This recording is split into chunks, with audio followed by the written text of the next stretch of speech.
NXT G channel ప్రేక్షకులకి నమస్కారం. మన ఇతిహాసంలో సత్యభామ పాత్ర ప్రత్యేకం. ఆమె ఆత్మవిశ్వాసం గల తరుణి. పుట్టినింట అల్లారు ముద్దుగా పెరిగింది. సౌందర్య రాశి, ధైర్యశాలి. ఆమె మనసు కోమలం, నిర్మలం. ఆమె మంచుని గ్రహించే స్త్రీ, మంచిని ఆచరించే స్త్రీ. ఈమెని భూదేవి అవతారమని విశ్వసిస్తారు. అదే విశేషం. ఆమెలోని అనురాగం, అభిమానం, ఆప్యాయత, ఉద్వేగం, పట్టుదల, ఇలా వీటన్నిటినీ ఆ కృష్ణుడు ప్రేమిస్తాడు. యుద్ధం సమయంలో ఆమె హరునికి ప్రియ శృంగారమూర్తి కాను, శత్రువుకి భీకర యుద్ధమూర్తి కాను ఒకే మారు దర్శనమిచ్చిందట. తన ప్రవర్తనను మార్చుకోవాలని తెలిసినప్పుడల్లా సంకోచం లేకుండా అందుకు సిద్ధపడగలరు. అందువల్లే కృష్ణుడికి ఆమె ఇష్ట సఖి అయింది. అలాగే నేడు మన మధ్యలో ఎందరో సత్యభామలు ఉన్నారు. తెర వెనుక, తెర ముందు ఆదర్శవంతమైన విజయాలలో భాగమై కనుమలలా పరిమళిస్తున్నారు. వారిని మీకు పరిచయం చేయడం కోసం మేము తలపెట్టిన ఈ మా సత్యభామకి స్వాగతం. ఉన్నత కుటుంబం, ఉన్నత విద్యావంతురాలు, ఉన్నత వ్యక్తిత్వం, కళలపై మక్కువ, ప్రత్యేకించి క్రీడలపైన అభిమానం. ఇవి కాకుండా విజయవాడ నగరంలో ప్రముఖ హాస్పిటల్ గా పేరుతున్న ప్రశాంత్ హాస్పిటల్ బాధ్యతలు, వీటన్నిటిని సమర్థవంతంగా నిర్వర్తిస్తూ అనేక మందికి ఆదర్శంగా నిలుస్తున్న శ్రీమతి కాసరనేని పద్మప్రియ ఈనాటి మన సత్యభామ.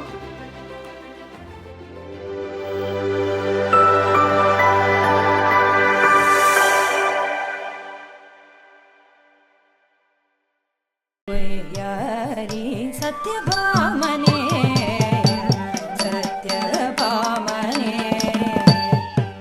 ఓయారి ముందుల ఓయారి సత్యభామనే సత్యభామనే ఓయారి ముందుల ఓయారి సత్యభామనే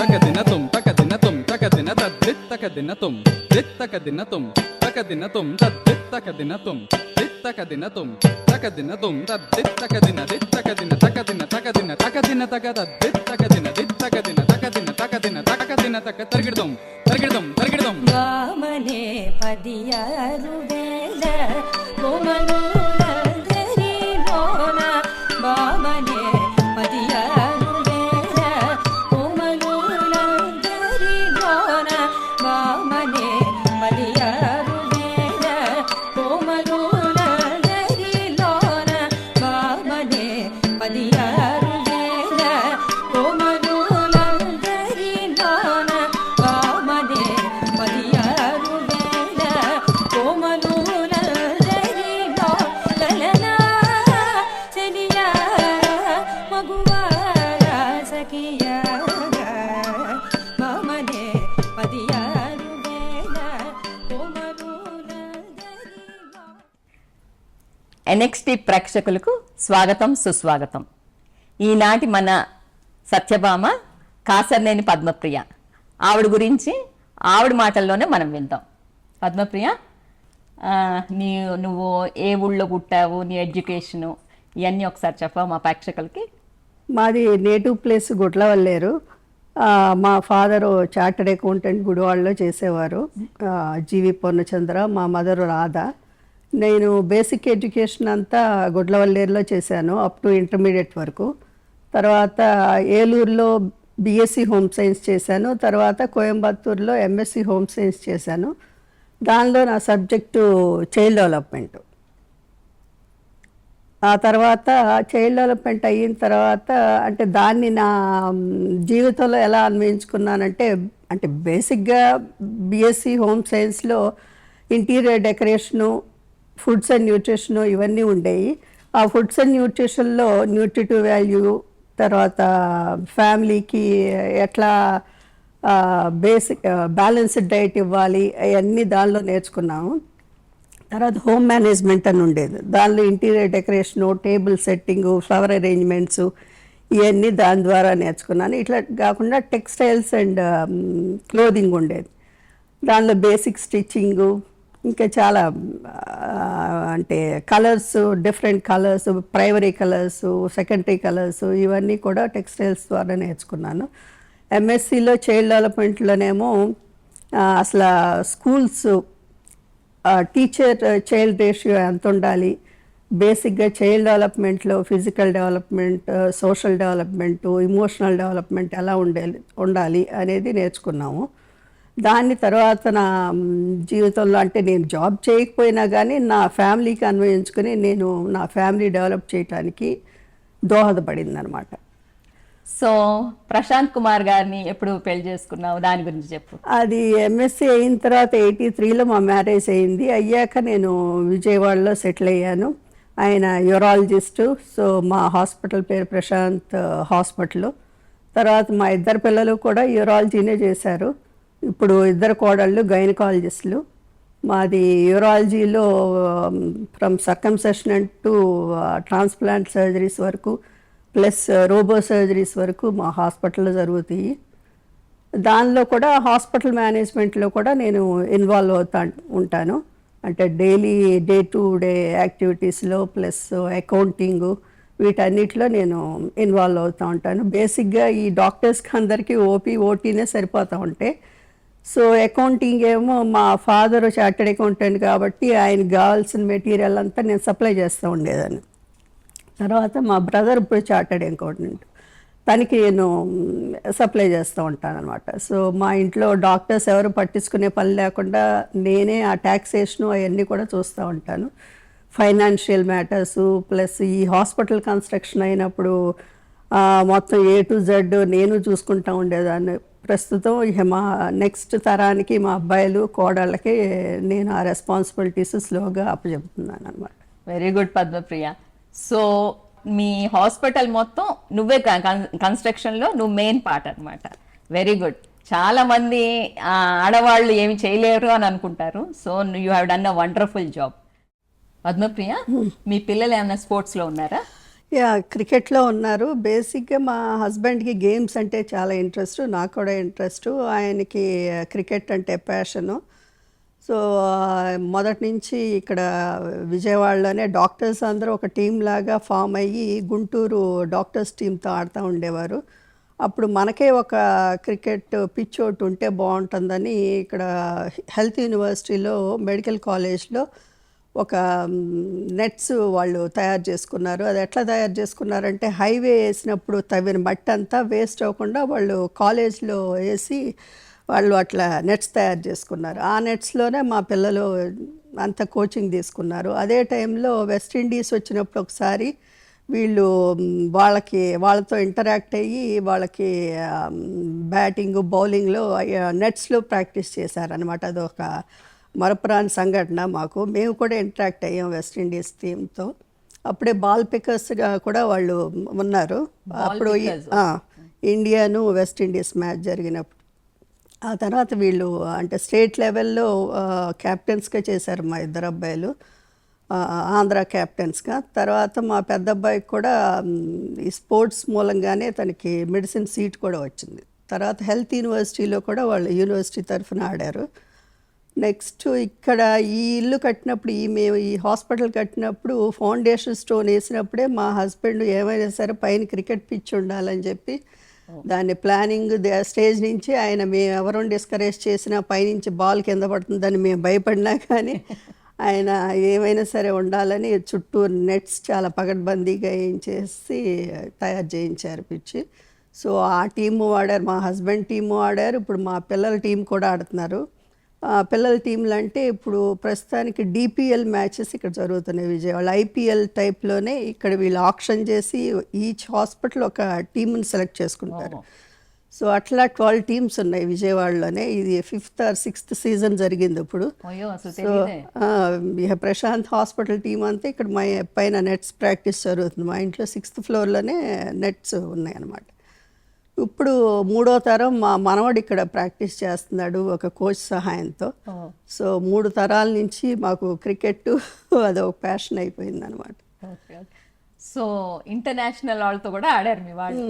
నీకు మొదటి నుంచి ఇప్పుడు క్రికెట్ ఉంటే గనక అదేంటది డాక్టర్ సీట్ వస్తుంది అని ఏమైనా తెలుసు? అట్లా ఏం లేదు, జస్ట్ హాబీగానే నేర్చుకున్నారు. ఆ తర్వాత లక్కీగా వాళ్ళు ఆ లెవెల్లోకి వచ్చారు కాబట్టి సీట్ వచ్చింది. కానీ ఇప్పుడు ఏంటి మన ప్రేక్షకులకి ఇప్పుడు స్పోర్ట్స్ కూడా వన్ ఆఫ్ ద అని చెప్పగలమా? అంటే ఇప్పుడు ఉన్నాయో లేదో తెలియదు నాకు ఆ కోటాలో, ఇంతకుముందు మాత్రం వచ్చినాయి అనమాట. సో ఐపీఎల్కి ఒకసారి అసలు జోహన్స్బర్గ్ సౌత్ ఆఫ్రికా కూడా వెళ్ళాం. వీళ్ళకి మా పిల్లలకి మా హస్బెండ్కి అంత ఇంట్రెస్ట్ అనమాట క్రికెట్. జోహన్నస్బర్గ్ వీళ్ళు ఆడతాను లేదు చూడటానికి అనమాట. సో ఐపీఎల్ చూడటానికి వెళ్ళాను. ఓకే, నెక్స్ట్ ఇంకేం చెప్తావా పద్మప్రియ నీ గురించి? నీ డాన్స్ గురించి చెప్తావా? డాన్స్ అంటే చిన్నప్పుడు మేము నేను ఫిఫ్త్, మా చెల్లి కూడా డాన్సర్. మేము ఇద్దరం కలిసి భామా కలాపం చేసేవాళ్ళం. సో 5-6 ఇయర్స్ ఏజ్ నుంచి మేము నేర్చుకున్నాము చాలామంది గురువుల దగ్గర. అంటే గురువులు ఎందుకు మారారంటే మేము ప్లేస్ మారినప్పుడల్లా ఆ ప్లేస్లో ఉండే గురువు దగ్గర నేర్చుకునేవాళ్ళం. సో అట్లా వేదాంతం ప్రహ్లాద్ శర్మ గారు, వెంపటి చెన్నసత్యం గారు, వేదాంతం రత్తయ్య శర్మ గారు, ఇంకా ఇక్కడికి వచ్చిన తర్వాత వెంకటరామ శర్మ గారు, ఇట్లా చాలామంది దగ్గర నేర్చుకున్నాము. టీచర్స్ ట్రైనింగ్ వెంపటి చెన్నసత్యం గారు కూచిపూడిలో ఇచ్చినప్పుడు టీచర్స్తో పాటు నేను మా సిస్టర్ కూడా వెళ్ళి పర్మిషన్ తీసుకొని వాళ్ళతో పాటు మేము నేర్చుకున్నాము. అంటే కూచిపూడిని అంతా ఒక బాణీలోకి తీసుకురావాలని వెంపటి చెన్నసత్యం గారు భరతనాట్యం అవన్నీ ఎట్లా ఇంటర్నేషనల్ లెవెల్కి వెళ్ళియో కూచిపూడిని కూడా అలా తీసుకురావాలని ఆయన టీచర్స్కి ట్రైనింగ్ ఇచ్చారన్నమాట. సో ఆ ట్రైనింగ్లో మేము కూడా ఉన్నందుకు మాకు చాలా సంతోషంగా ఉంది. అది చాలా ఉపయోగపడింది కూడా మాకు లైఫ్. గర్వకారణం కూడా.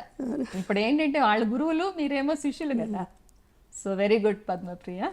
నెక్స్ట్ అది ఆ డ్యాన్స్ మేము అప్పటితో వదిలేయకుండా, అంటే చాలామంది డ్యాన్స్ పెళ్ళైన తర్వాత వదిలేస్తారు, అదేం ఉపయోగపడదు, ఓకలేదో ఉపయోగపడుతుంది అంటారు. కానీ డ్యాన్స్ మేము పెళ్ళైన తర్వాత కూడా కంటిన్యూ చేసాం. అంటే మేము ప్రొఫెషనల్స్ కాదు, జస్ట్ హాబీగా నేర్చుకున్నాము. Inner wheel club, rotary club, లేదంటే మా ఫ్యామిలీ గెట్ టుగెదర్స్లో అట్లా చేస్తూ కంటిన్యూ చేస్తూనే ఉన్నాము. ఆ డాన్స్ అనేది ఓషన్, ఎంత నేర్చుకున్నా తరగదు, చాలా ఉంటుంది, రోజు నేర్చుకోవచ్చు. బాడీ సహకరించేదాన్ని బట్టి ఇంకా ఇప్పుడు కూడా కంటిన్యూ చేయొచ్చు, 60స్లో కూడా చేయొచ్చు. Very good. అట్లాగే మా పిల్లల పెళ్ళిళ్ళల్లో కూడా రొటీన్గా సినిమా పాటలకు చేయకుండా అన్నమయ్య కీర్తనలకి ఒక డ్యాన్స్ బ్యాలే లాగా మా పిల్లల్ని కూడా ఇన్వాల్వ్ చేసి, మా సిస్టర్, నేను, మా కజిన్, మేమందరం క్లాసికల్ డాన్సర్స్. సో మేమందరం ఇన్వాల్వ్ అయ్యి అట్లా క్లాసికల్ టైప్లోనే ఒక డ్యాన్స్ బ్యాలే లాగా చేసాం. మీ వారు కూడా చేశారు, నేను చూసాను. 60 years బర్త్డేను సంథింగ్ చేశారు. పద్మప్రియ, నీకు 3 మనవలు కదా, వాళ్ళ ఈ అన్నప్రసన్నలు వేరేగా నువ్వు డిఫరెంట్గా చేసావు. I was very inspired about that. దాని గురించి చెప్పా మా ప్రేక్షకులకి. అంటే అందరినీ మళ్ళీ సేమ్ అదే క్రౌడు, అదే రిలేటివ్స్ అందరినీ పిలిచి భోజనాలు పెట్టడం ఎందుకని నేను హీల్ ప్యారడైజ్ గురించి విన్నాను. తోటపల్లిలో ఇక్కడ దగ్గరలోనే అది ఆర్ఫన్ చిల్డ్రన్కి ఒక పెద్ద సంస్థ దాన్ని రన్ చేస్తున్నారు. చాలామంది, మెయిన్గా డాక్టర్ కోనేరు సత్యప్రసాద్ గారు, ఇంకా చాలామంది దాతలు ఉన్నారు దానికి. సో అది చూసి ఇన్స్పైర్ అయ్యి దీనికి వాడే బదులు నేను ఒక చైల్డ్ని అడాప్ట్ చేసుకుంటే బాగుంటుందని మా ప్రతి గ్రాండ్ సన్కి అన్నప్రాసన చేసినప్పుడు వాళ్ళలో ఒక గర్ల్ చైల్డ్ని అడాప్ట్ చేసుకుని వాళ్ళకి డొనేట్ చేశాను అనమాట. వాళ్ళకి లైఫ్ లాంగ్ ఎడ్యుకేషన్కి సరిపడేట్టు. సో అట్లా మేము 3 గ్రాండ్ చిల్డ్రన్కి అక్కడ 3 నేను గర్ల్ చైల్డ్ని అడాప్ట్ చేసుకోవడం జరిగింది అనమాట. ఇది ఎవరి సజెషన్? నువ్వా? నాకే, మా ఇంట్లో వాళ్ళు మేమందరం కలిసి డిసైడ్ చేసుకున్నది. పిల్లలు ఒప్పుకున్నారు? Very good. ఎందుకంటే మాకు గ్రాండ్గా కావాలి అలా కాకుండా, సో దే యాక్సెప్టెడ్. ఇది మన ప్రేక్షకులందరికీ ఒక సజెషన్ అని అనుకుంటున్నాను నేను. ఎందుకంటే ఎవ్వరు ఒప్పుకోవటలా, ఏంటంటే మాకు కావాలి సెలబ్రేషన్ అని కాకుండా నువ్వు చాలా డిఫరెంట్గా, it's very inspiring Padmapriya. Hats off for to all your family members. Inner వీల్లో చాలా నాళ్ళు ఉన్నావు కదా, నువ్వు నాకు పరిచయం అయిందే ఇన్నర్ వీల్ ద్వారా. సో దాని గురించి చెప్పు Padma. Almost 20-25 years back friends join చేశారు దానిలో నేను ఇంకా సెక్రటరీ, ప్రెసిడెంట్గా చేశాను, ఎడిటర్గా చేశాను. ఒకసారి బెస్ట్ ఎడిటర్ అవార్డు కూడా వచ్చింది. దానిలో నాకు ఖాళీ సమయాల్లో నేను వెళ్ళి అక్కడ కూడా పార్టిసిపేట్ చేస్తాను, నాకు తోచిన సహాయం చేస్తూ ఉంటాను అనమాట. ఇన్నవీల్లో నువ్వు లేనిదే అసలు ఏది ప్రోగ్రామ్ అవ్వదు. డాన్స్ దానిలో ఎప్పుడన్నా ర్యాలీ అని జరుగుతూ ఉంటుంది, దానిలో మేము చిన్న చిన్న డాన్సులు లేదంటే కోలాటం ఇట్లాంటివన్నీ అంటే క్లాసికల్ టైప్లో కాకుండా వేరే మెంబర్స్ చేయగలిగేట్టు కొరియోగ్రాఫ్ చేసి మేము చాలాసార్లు డాన్స్ చేసాము, చాలా ప్రైజులు కూడా వచ్చినాయి. అది ఇంకా కంటిన్యూ చేస్తానే ఉన్నాము. అసలు మీ ఇంట్లోనే కదా ప్రాక్టీస్, నువ్వేమో కొరియోగ్రాఫర్. మాకు ఇక్కడ సర్వీసెస్ చాలా చేస్తావు కదా హాస్పిటల్లో. అంటే బేసిక్గా మేము కమర్షియల్గా కాకుండా కొంచెం నామినల్గా తీసుకుంటూ పేషెంట్స్కి అఫోర్డ్ చేయలేని వాళ్ళకి రీజనబుల్ ప్రైజెస్లో చేస్తూ ఉంటాము. నేను కూడా ఈ హాస్పిటల్ మేనేజ్మెంట్లో చాలా ఇన్వాల్వ్ అయి ఉంటాను. మొదట్లో అయితే పేషెంట్స్ ఎఫోర్డ్ చేయలేరని చాలాసార్లు బ్లడ్ అది నేనే డొనేట్ చేసేదాన్ని. మా ఫ్రెండ్స్ అందరూ కూడా నవ్వుతూ ఉండేవారు, నువ్వు నీ రక్తం దారబోసి మరి మీ పేషెంట్ని చూస్తున్నావు అని నవ్వుతూ ఉండేవారు. అవును, ఒక 7-8 సార్లు అన్నా నేను బ్లడ్ డొనేట్ చేశాను ఎఫోర్డ్ చేయలేని వాళ్ళకి. ఇంకా ఇంకా మీ నర్సులు వాళ్ళకి ఏదైనా ఉంటుందా? అంటే రొటీన్గా చేసేవన్నీ చేస్తూ ఉంటాము, వాళ్ళకి ఇవ్వాల్సినవి. ఇప్పుడు నీది ప్రశాంత్ టీమ్ అని అన్నావు కదా, ప్రశాంత్ నర్సింగ్. ప్రశాంత్ అదేంటి మీ హాస్పిటల్లో ఉన్న స్టాఫా లేకపోతే ఎలాగా? వీళ్ళు ఈ హాస్పిటల్ తరఫున ప్లేయర్స్ని ఆక్షన్లో కొనుక్కుంటారు అనమాట, అంతేగాని మా హాస్పిటల్లో పనిచేసే స్టాఫ్ కాదు. ఓన్లీ డాక్టర్సే అన్ని టీమ్స్ ఉన్నాయి విజయవాడలో, 12 టీమ్స్. Okay okay. అంటే ఐపీఎల్లో ఆక్షన్లో కొనుక్కుంటారు కదా, అలాగే ఈ డాక్టర్స్ డిపిఎల్లో కూడా అలాగే ఆక్షన్లో ప్లేయర్స్ని కొనుక్కుంటారు. ఎవరు స్టార్ట్ చేశారంటావు? ఇక్కడ డాక్టర్స్ అందరూ ఇంట్రెస్ట్ ఉండే వాళ్ళందరూ స్టార్ట్ చేస్తారు. లైవ్ టెలికాస్ట్ కూడా ఉంటా ఉంటుంది. ఆ సీజన్లో ఒక 10-12 డేస్ వాళ్ళు అదే ఎంజాయ్ చేస్తారు. వాళ్ళ స్ట్రెస్ కొంచెం తగ్గుతుంది ఆ టైంలో.